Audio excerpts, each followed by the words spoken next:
ಎಲ್ರಿಗೂ ನಮಸ್ಕಾರ. ನಾವಿವತ್ತು ಚಿಕನ್ ಗೀ ರೋಸ್ಟ್ ಮಾಡ್ತಾಯಿದ್ದೀವಿ. ಸಿಂಪಲ್ಲಾಗಿ 15 ಮಿನಿಟ್ಸಲ್ಲಿ ರೆಡಿಯಾಗೋ ರೆಸಿಪಿ ಇದು. ಬನ್ನಿ ಹೇಗೆ ಮಾಡೋದು ಅಂತ ನೋಡೋಣ. ಮೊದಲಿಗೆ ಚಿಕನ್, ಖಾರದ ಪುಡಿ, ಉಪ್ಪು, ಮೊಸರು ಹಾಕಿ ಕಲಸಿ ಇಡೋಣ 5 ಮಿನಿಟ್ಸ್. ಇವಾಗ ಸ್ಟವ್ ಹಚ್ಚಿ ಬಾಣಲಿ ಇಡೋಣ. ಮೆಂತೆಕಾಳು, ಚಕ್ಕೆ, ಲವಂಗ, ಕೊತ್ತಂಬರಿ ಕಾಳು, ಜೀರಿಗೆ,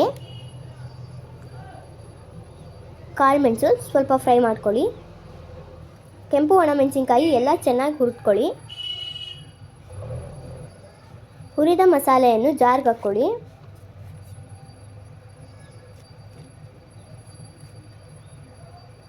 ಅದಕ್ಕೆ ಬೆಳ್ಳುಳ್ಳಿ, ಹುಣಸೆಹಣ್ಣು, ಸ್ವಲ್ಪ ನೀರು ಹಾಕಿ ರುಬ್ಕೊಳ್ಳಿ. ನೋಡಿ, ಮಸಾಲ ರೆಡಿ ಆಗಿದೆ. ಇವಾಗ ಒಂದು ಬಾಣಲಿಯಲ್ಲಿ ತುಪ್ಪ ಹಾಕಿ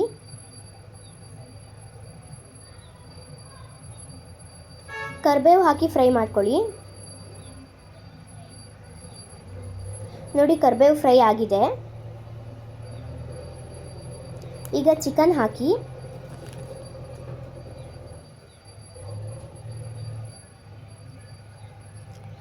ಚಿಕನ್ ಸ್ವಲ್ಪ ಫ್ರೈ ಆದಮೇಲೆ ರುಬ್ಬಿದ ಮಸಾಲ ಪೇಸ್ಟ್ ಹಾಕಿ ಬಾಡಿಸಿ.